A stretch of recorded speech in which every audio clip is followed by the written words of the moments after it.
Welcome to Agency Acquisitions and Exits. I'm your host, Peter Lang.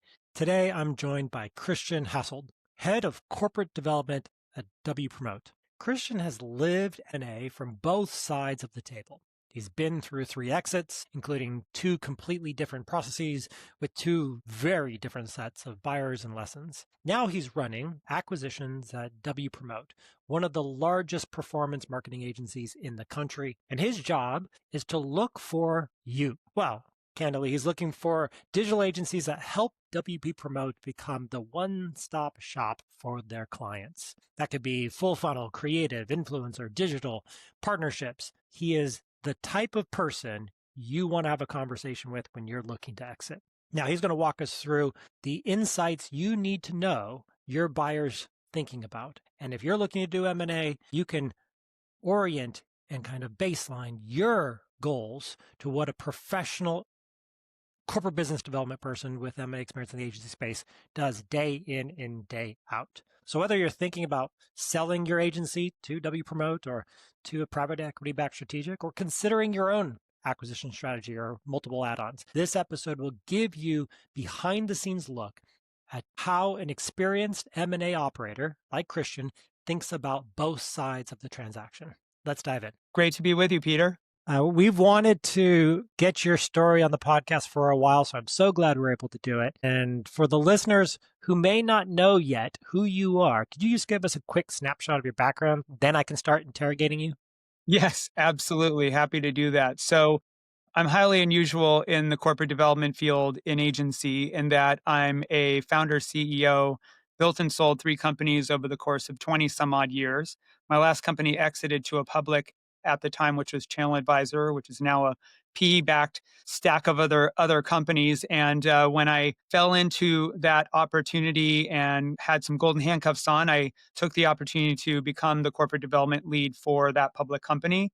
And that launched my second career of my life. After being a founder CEO, I became purely dedicated corporate development. I've done multiple kinds of acquisitions in software over the last decade. I've done cross-border, I've done, bankruptcies, I've done JVs. So I've done a little bit of everything, but I'm unusual in that I don't have a finance or consultant or traditional banking background. So what I lead with is what I know, and that's how to connect with founders and CEOs and talk to them about the possibility of graduating from creating something to becoming a part of something bigger.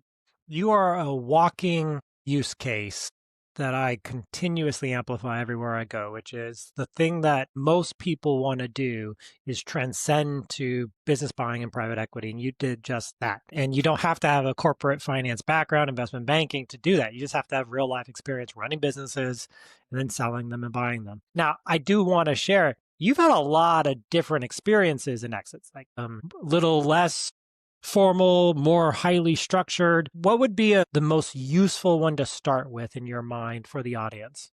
Yeah, I mean, to be honest, it's been a little bit of everything. And the moniker of, every deal is its own special snowflake is really the case. True. I Yeah. think of the last few years, my favorite, our job is to do the sourcing. Our job is to kind of get the impetus for the deal started. And I think the deal that still to this day sticks in my mind is something I'm really personally proud of. And it just felt like it went no better than you could imagine it. Is a former colleague of mine from Salsify, Doug Blazinski, who's one of the best enterprise sales guys I know out there, called me and said, "Hey, the company I'm working for, which is Commerce IQ, they want to get into Europe and they need to do an acquisition. And your name came to top of mind. And we had dinner, got together, talked about everything. Fast forward a month or so later, and I'm in London at the King's Cross train station having lunch with the founder of eFundamentals, who, like, it was almost luck that he's like, and by the way, I'm looking at selling my company and I've got one other suitor. So sure, yes, I'd be open to talking to you about possibly doing something with Commerce IQ. And, the the work of doing M&A, I feel a lot of times it's like you're kind of out on your own with a backpack running around. You don't know what hotel you're going to be in the next day or the next night because you have to multi-thread your way through it. You need to get to the founder, you need to get to the investors, you need to just get everybody around the to be acquired company and make sure that they're all signed up and excited about that opportunity. So I was in London, I was in Amsterdam, up late at night getting the introductions going, and actually the deal took quite a time to get over the line. It was about a 6 or 7 month deal process, but it worked out that when it closed, I was in a hotel in Douro Valley, Portugal, enjoying a nice glass of wine and kind of telling lawyers it's time to close the deal. And so it kind of came together and it landed in a content out to us. If I'm listening to this, although they listen to me talk about it, people don't know about corporate business development as someone that they can have help them in the process. A lot of times founders haven't started, they haven't reached out to investment bankers, they don't have advisors who've sold before. Yeah. So a person like you is a new thing in their professional sphere. Did you know about your types when you sold? Did you work with anybody? Were you sourced? Like, how did you first experience transactions and then knew about the job that you ultimately asked for or took the lead on for the publicly traded company? Yeah, I don't know. Like it's like all things in life, Peter. If I knew now what I knew then, would I married, Heather in the seventh grade? Yeah, I don't know. But what I can say is like all like experiences, you don't really fully appreciate it until you've done the work yourself. And I think the underpinning of the question you're asking is founders think about M&A like usually very tactically. They think, oh, I really like that company. I really like that owner. It's really cool.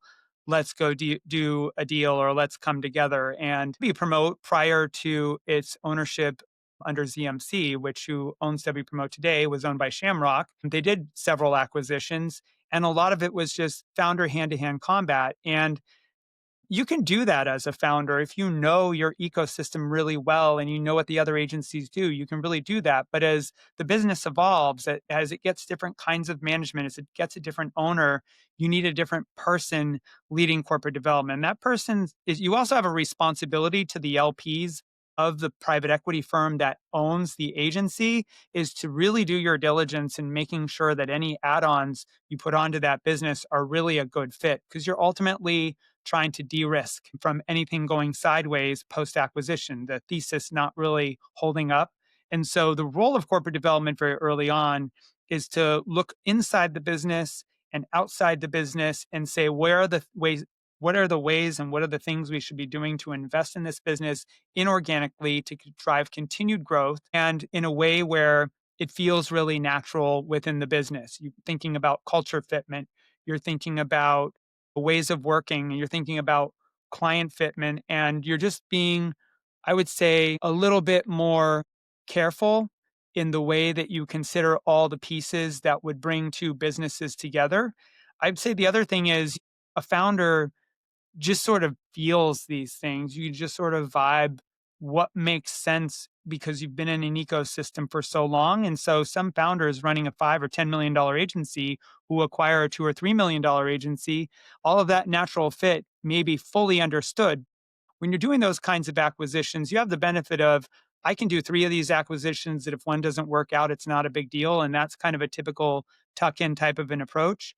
When you're a little bit more scaled, when you have a lot of private equity backing, there's just a little bit more care. And you also want to make sure that there's 2 things you're solving for. One is the economic benefit of completing the acquisition, but also bringing 2 different groups of people together and making it feel as natural as possible in an unnatural event. That is ultimately the 2 things you're trying to do, and everything is ultimately in service of that. And I think when founders do it, maybe it's just instinctively they're doing the same thing. They're just doing it in their own way and bypassing a lot of the formality and process that a corporate development leader will bring into the business. Yeah. Uh, uh, I often relate it to founder-led sales versus building a true sales development infrastructure. 100%. Uh, Founders can close deals, they can be persuasive, they can know their service or product extremely well, and therefore deliver the offer or the value that it can drive for a prospect very clearly. But then they have trouble delegating and building out the sales organization.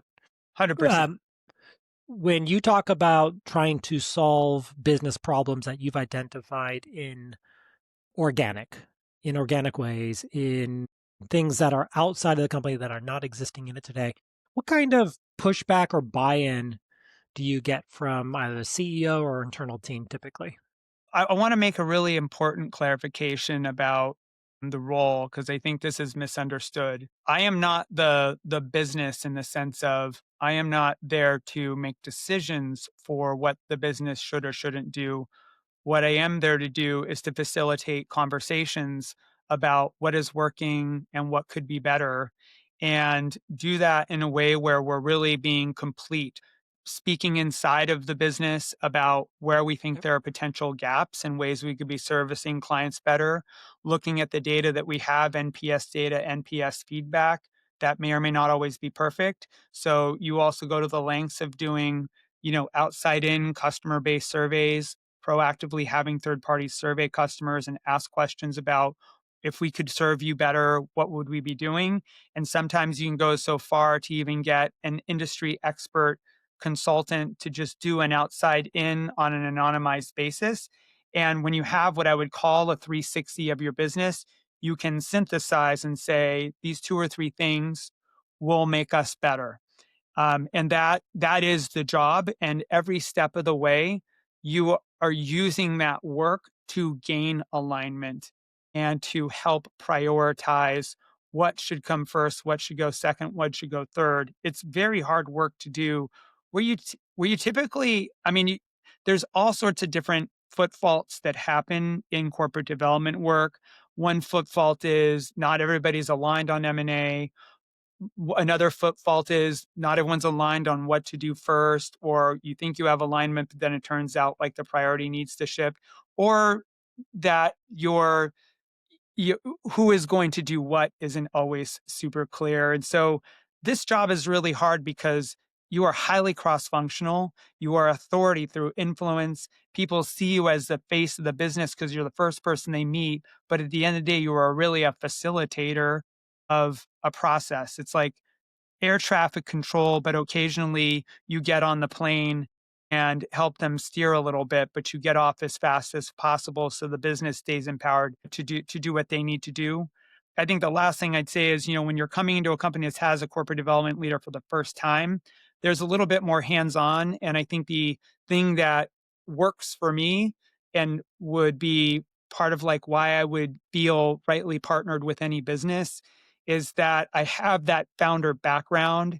And so I'm always kind of channeling the business myself, Yep. where the business isn't always as comfortable asserting its view. So I take it upon myself to be very deep in understanding the business. I listen to the chorus calls, I listen to the gong calls, I listen to the customer as much as possible so I can have an authoritative view of what good should look like. But at the end of the day, I'm not the executive sponsor, the CEO, the chairperson is. I'm not the business sponsor. Someone in the business is, and that's the person that I'm serving ultimately. Those are the people I'm serving ultimately.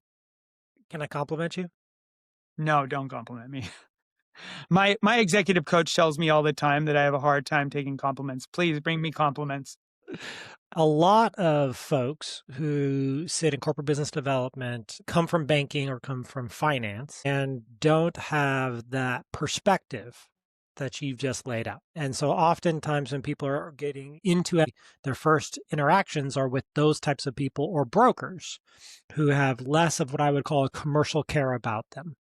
What you just described is a curiosity, kind of a commercial care about the company you're trying to help rather than just a job to find opportunities that could be acquired. And that's not that common, Christian. And so, like, although you don't have the institutional development program, you didn't go from a career perspective, you have all the things that are required to do it really well. because value creation happens when people have that type of perspective. It's rare air, and I appreciate you for being here because you're operating at such a high level and what I would define as like the best practice many people should follow in corporate business development, especially for people businesses. So yeah, Christian, you're great. It's very kind of you to say. I appreciate it. Let's talk about all the things that are wrong with you next. I'm happy to do that. I mean, you raise a really important point about contrast. There are two different types of corporate development leaders. There are those with very polished backgrounds that have been doing a lot of M&A for a lot of time, hundreds of transactions, billions in deals, and a lot of experience with financial workflow.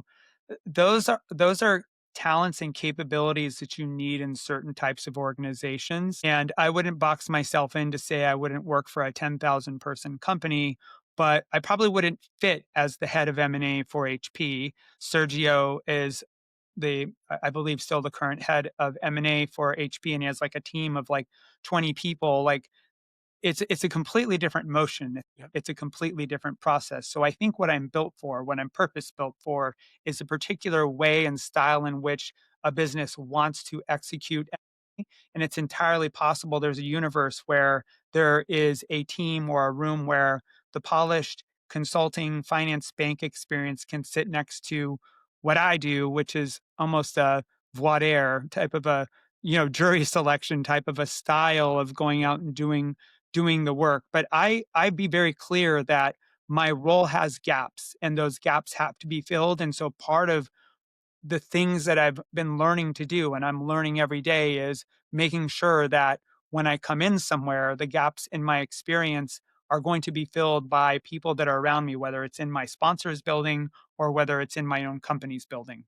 I would also double tap that you are better fit for founders than most. So if you're acquiring founders, founder-led organization where the shareholder or ownership is still from the innovator and from the entrepreneur, you probably get along with that prospect better than the suits who come from the industry would. I think it's an advantage. Yeah. I mean, for sure. But I've met a few peers that I respect very highly who have the other background that we've described and are very good. I mean, being a people person isn't naturally ascribed to one style, but there's definitely, you know, I don't show up in suits and ties to meetings with founders. That I do have a Patagonia vest that I jokingly wear too much, but I try to keep it a casual and approachable. There are many people who have those skills who have a different background as well. So it's not cut and dry who does what. You talked about having support from the organization to kind of fill the gaps in your capability or your area of focus. Describe for the listener what that looks like in building kind of the acquisition team or your M&A team that's kind of, I presume it's rented resources from other departments as well. And maybe give us a picture like what that looks like. Yeah, I think one of the things people ask for when they look for a corporate development leader is they like, I want you to run the end-to-end process. Well, what do you mean by that? Do you want me to do everything like end to end? Is it just going to be me? Is there going to be a budget? Is there going to be resourcing? There's a few things that you want to have help with if you're running an organization that is intentionally going to be multi-acquisitive. One thing you want is help sourcing. So there are things like buy-side sourcing partners that help you get more velocity. It takes somewhere between 100 and 150 points of contact to get 2 to 3 possible acquisitions. That number is different industry by industry, but I found that to be about the right number in the agency universe. So you need help with that. You can't do it yourself. I think the other thing that I was describing earlier is talking about the importance of people. You need someone who's highly focused and specialized on post merger integration. And the day that you sign a term sheet is the day you should be thinking about post merger integration. You can't do that yourself when you're working on the deal. So I think that's process workflow type of things. There are other things like legal. I mean, the thing about only doing 1 to 2 deals every year or so is that you don't have a high amount of practice on the legal points. So I tend to be very careful, and I try to be careful about not stepping out of my zone of knowledge in legal. And your PE sponsor is usually going to have that covered because they have a lawyer they've worked with a really long time, and they sort of know the terms and things that they like and they don't like and they want to do. Sometimes there's finding the practical balance of where your role begins and ends. in the legal process, but you always kind of find yourself kind of getting into the weeds sometimes on that. The same goes for financial modeling. I can navigate my way through a model. I can build a model in a sheet, but not as well as somebody who's spent 4 years training up at a Goldman or a BlackRock. And so I don't try to do that. But I find a lot of times I see errors, oversights, or misunderstandings about source data that require my attention to detail in the modeling process. But those are things that I would never try to do. I will never be as good as any of those people at either one of those things. I think the other thing that is a very non-obvious is I am not the face of the company. The CEO is the face of the company. The board or the board chair or whoever from the board might be involved in the process is the face of the Yeah. company. I am but a facilitator, and I want to make sure that depending on the size of the team we might be acquiring, that we're multi-threading our relationships with those executives, and who from where is going to do that is dynamic based on the specific scenario. But I point out that a corporate development leader cannot do that work alone. And it is a critical part of the work, the relationship building, the keeping the ethos right, because the hand to hand combat that is Yeah. naturally requires just keeping those relationships real. Lawyers love to fight.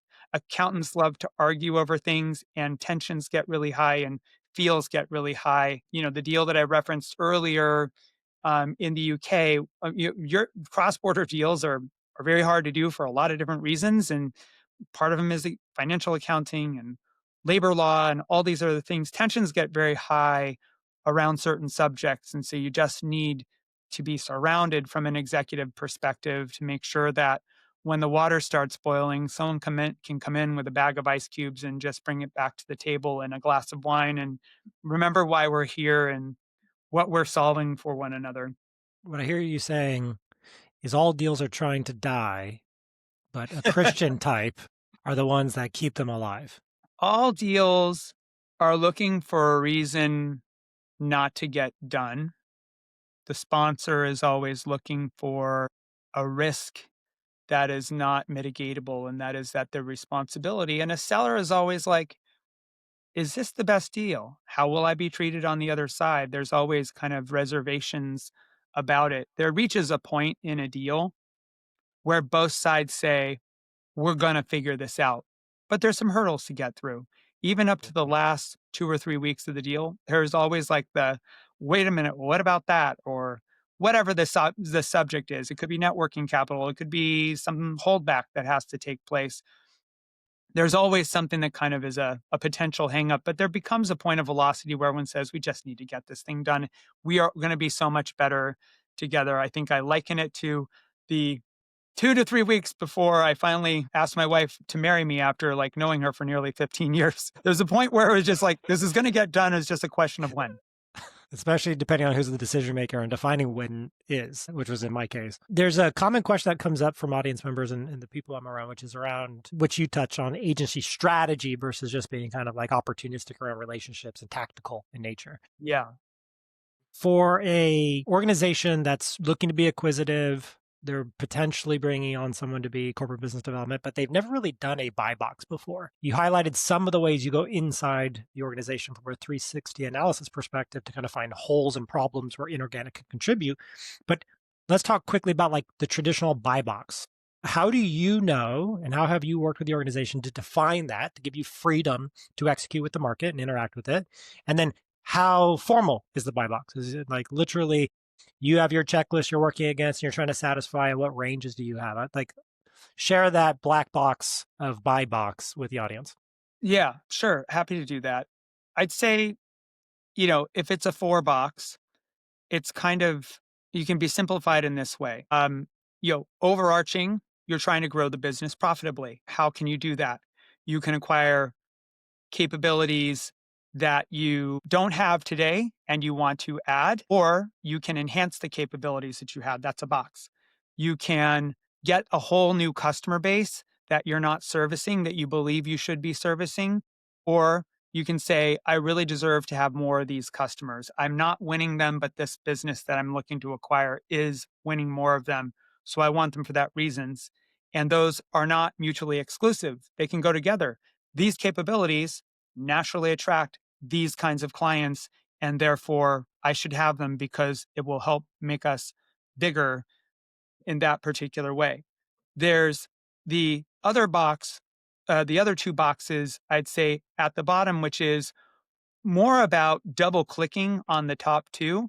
So, on the capability front, the thing that you're going to be thinking about is what are the sort of specific attributes of the business that you're looking for? If you say that I want to buy a retail media agency, as an example, which a lot of people do, thanks to the acquisition or Mountain Gate investing in Podian, there's a lot of interest in that space right now. Yeah, Well, do you want a specialist for Amazon? Do you want a specialist for Walmart? Do you want a specialist for Target? Or you want a specialist for European retail media? Do you want someone that does operations or strategy or content development or actually, is expert in the media planning component? There's questions you have to ask. And then as with all those questions come attributes of, okay, um, if they're doing Amazon, do you want them to be expert on US, Europe, all of the world? Like, where do you want those expertises to be? If you say you want it to be the world, in the United States, Amazon and Walmart are the predominant players in retail media. Now, if you go to Europe, it's fractured by every single country. So now you need a specialist. Well, what specialist do you care about? So that's kind of like the box. And then on the other side is really just grounding into sort of the metric things that you want to be true about the customer base. And those things could be like, I'm looking for customers that are willing to spend at least $10,000 a month on full service management, or I'm looking for customers that are 50 million to 150 million in revenue, or I'm looking for customers over a billion in revenue. And so the more refined you can be in your thinking about the qualities of your buy box, the easier it is for you to take the market map of everything that is out there and draw a really small circle around the 5 to 10 to 20 businesses that are really exciting to you. The agency universe is massive. It's somewhere between 15 and 20,000 independent agencies of any kind in the United States across all of the possible spectrums. And the very, very hard, the good news is that there's a ripe universe of potential acquisitions. The hard work is figuring out which of the ones are right for you. And that is very hard work, even if you're a highly organized and professionalized business like the ones that I tend to get involved with. You still end up having to make hundreds of phone calls because there's a lot of information asymmetry out there. But the more refined you are and the more transparent you are with the market about those needs, the easier it is to go get them. So that's my four box, if that makes sense. that's great. And then you talked about sharing that acquisition criteria, that buy box with the market, so the market can kind of feed you opportunities, not just you doing your own independent sourcing or working with brokers.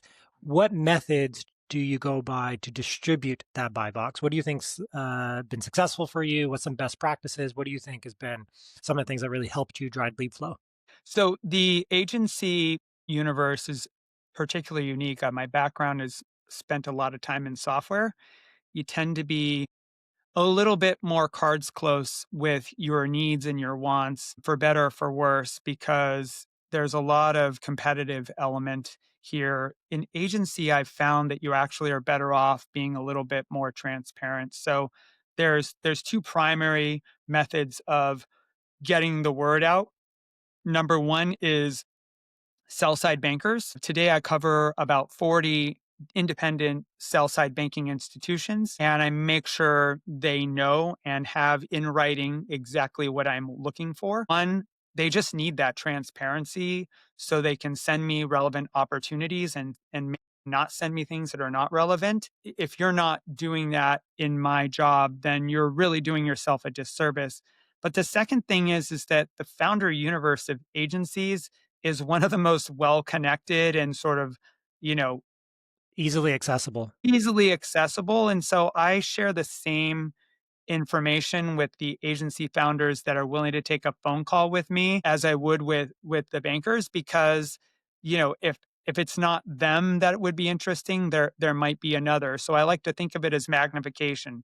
If 40 sell side bankers, banking institutions leads to 200 sell side bankers actually on feet out on the street, that's great. If I can talk to one founder and that one founder talks to five other founders about what we're looking for, then I've amplified what I would call, bringing it back to sales methodology, my top of funnel. I just want as many relevant opportunities in the top of my funnel to feed my funnel so I can get to the bottom and have a higher propensity to have opportunities I can convert into a potential acquisition. And because it takes so much time and care and due diligence to ultimately identify what makes the most sense to the business, you are only better when that top of funnel is filled with as much relevant opportunities as possible. Perfect. One of the critical questions in any sales organization or corporate business development is incentivizing the activity. Now, at the end of the day, you get rewarded or you're incentivized, and your job is to bring in good acquisition targets that solve those four quadrants you described of the buy box. But you don't want to bring in a bad deal. So you also want the power to potentially say no to more opportunities than yes. So how do you think about incentives in corporate business development in M&A? How do you think it can be done well or what shouldn't be done? And that could be Mm. financial rewards for your M&A team. That could be rewarding transactions internally. Just again, the incentive around hitting your target. If your target's, hey, we want to grow 1 to 3 acquisitions a year, and that's part of our growth plan. Therefore, we want to make sure we hit those targets. Yeah, I mean, in general, every organization does a little different, but at the highest order, the problem that we're trying to solve is we want to grow the business profitably. So the job should be to contribute to growing the business profitably faster than they could grow organically. I think most of the agency universe right now, scaled independent agencies, probably grow 10 to 15% at best organically. So can you add another 5 to 10% to that through inorganic and do it in a profitable way? So it's not unusual for an organization that says we are intentionally going to be acquisitive to assign an annual operating plan number to inorganic, but it's a below the line type of a measure where it's like it's a target and it's a target that has been set, but you're not going to do it just for any reason. So the one like red flag in our universe is you should never metric a corporate development leader on getting any deal done. That is a bad incentive because not all deals should be done. And that could incent somebody to do a deal or to try and move deals through the system that don't make sense. It does make sense, I think, if you can get the motion going to incentivize for getting IOIs out the door. I mean, that too, you need to be careful about it. But at the end of the day, IOIs have a conversion rate. And so if you're getting good IOIs through the door, then you should be able to convert the deal. But I have metrics that I maintain for myself that I make transparent to my team so they can see what's happening and they can see the funnel flow and they can see things moving through. At the end of the day, the business needs to make an acquisition, but you don't want that to be the economic incentive. So I like being incented on the profitable growth of the business along with the rest of the leadership team and ultimately getting offers out the door for which the business can make the choice to ultimately close and action them or not. How have you thought about expanding your own support? Because what you were describing before sounded like renting other departments because you just don't have the volume to require full-time infrastructure. So as an organization wants to do more M&A or as the responsibilities of M&A grow in contribution, you're just going to be a bottleneck at some point, or the other departments won't be able to allocate resources to help you and support you. How do you think about growing your department of M&A? Or is Yeah, that I something mean, you've thought about? I was just at a conference last week with a lot of my peers. This is a constant point of conversation. Most corporate development teams are pretty light. I gave you the HP example a while ago. I mean, unless a company is like trying to do 10 or 20 deals a year, and some do, where you do need appropriate levels of staffing, most need 2 or 3 core people on the team. And there's the executive kind of leading the function and the strategy, and there's the person that's going out and doing sourcing, and the analyst that's doing a lot of desk work that kind of goes into modeling the acquisition of itself. Inside it, I mean, I only have a sample of one, but I can say, looking at 600 to 1,000 person organizations, having one corporate development leader with at least kind of one part time resource for one of the things that I mentioned makes a lot of sense. We beg, borrow, and steal for the things that we need, the time we need. So I'll think about one example is a project management resource. It's highly effective to have a project manager helping project manage a deal when it is in process and moving it along, but you don't need that person full time because deals are not always happening. I'd say in agencies, what's particularly great is there's always someone with incredible project management talent. And we have someone named Elizabeth inside of W Promote who is absolutely awesome at project management. And from time to time, she helps out along with the team. I think there are others in the organization, whether they're in finance or whether they're an executive assistant, they're helping with different parts of the process. But I'd say the key components that you're borrowing are, as I mentioned before, you can rent someone to help source opportunities. You can do that externally and fairly inexpensively. You can borrow the project management resources, again, very inexpensively and only when you need them. And remember, when you're a PE backed agency, any deal cost is ultimately an adjustment because it's a one time event. So these costs can all be put somewhere on the P&L in the right way. There is someone to manage the post merger integration. I prefer to work with an outsourced consultant who's advising the internal team and then someone internally who is either experienced in org design or they're either in the people organization or they can be someone in a more transformation type of a role who kind of helps facilitate the outside in work with the partner. And then a lot of the other work that I mentioned, the finance stuff, if you're PE backed, that's getting done by the private equity firm. If you don't have the benefit of a private equity firm, you can likely go to your CFO and get the resources you need to do that if you don't have them yourself. And you're referencing not just his acquisition team, but the post deal integration, and that's starting day one. Yeah. So ideally, you're recruiting the commercial side, the business side in due diligence to help map out what it's going to look like day one. How much of that is a priority for you in due diligence, coming together with a very straightforward or clear operational plan to be executed at close? So yeah, I mentioned earlier that you should be thinking about post merger integration the day you sign the term sheet. And you should design the process and the teams that need to be involved sequentially based on where you are in progressing the deal. There are a few phases of the deal. There's what I would call the preliminary diligence, which is usually in or around the term sheet, where you're just trying to make sure the things you believe to be true are true. By the time you get to term sheet, you should have a deal thesis, which is I believe these things, whether they're economic or metrically measured SMART goals, are going to be achieved if we complete this acquisition. You're always kind of testing and running against those goals as you go through the process. Once you've signed a term sheet or an LOI, you go into a few phases. One is what I would call confirming the business. So, confirming that everything that you believe to be true is actually true, which may require quality of earnings work, it requires some legal diligence. There's a lot of things that could go wrong very early, and you don't want to have too many people involved and get things too expensive before you confirm those things. So that usually is like a phase one.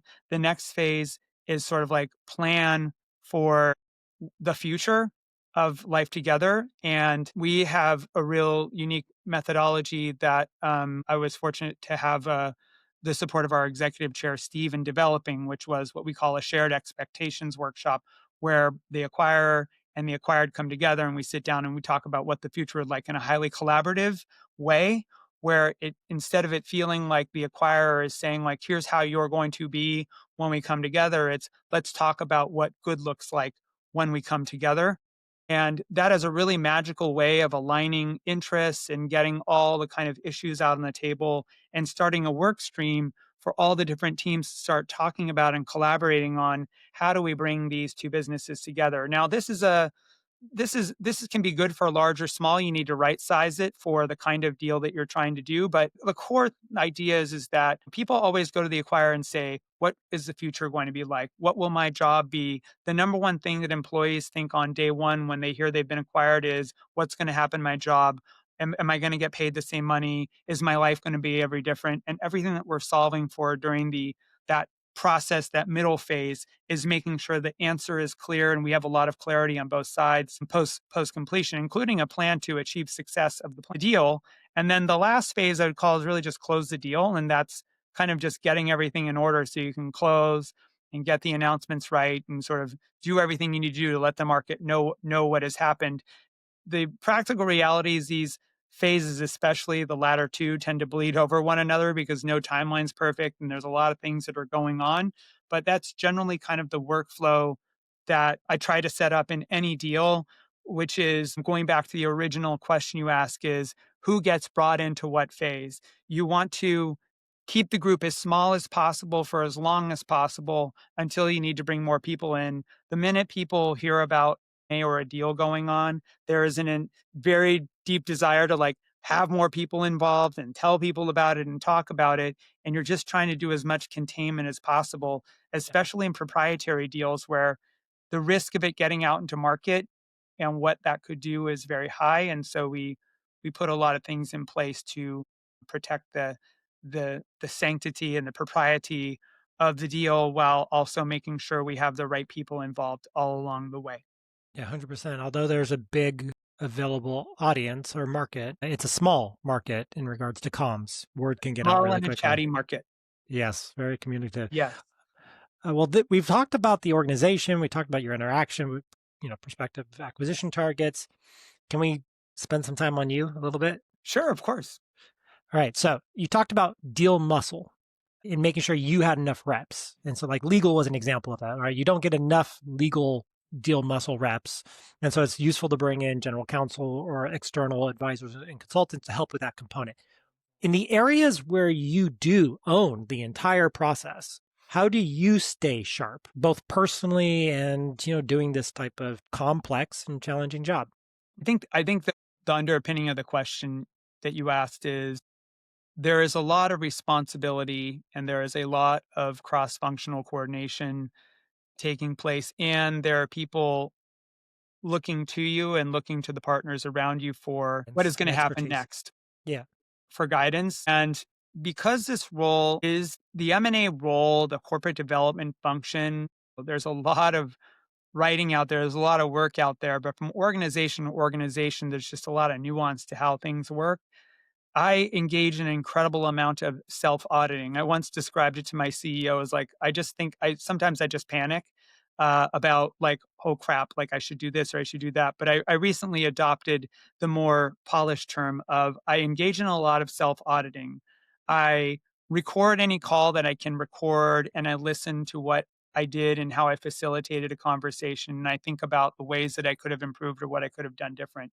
I wake up the morning after things happen the prior day and ask myself what could be done different. There's a lot of self auditing that is required. Now, that might be my own personality and the style of doing, but I also have coaches, whether they are informal coaches, people who do this work in other industries that I call and I get advice from. It might be advisors who are familiar with the business that I'm in, but are not active day to day that I'll call and say, hey, something's going on. I'd love your feedback on it.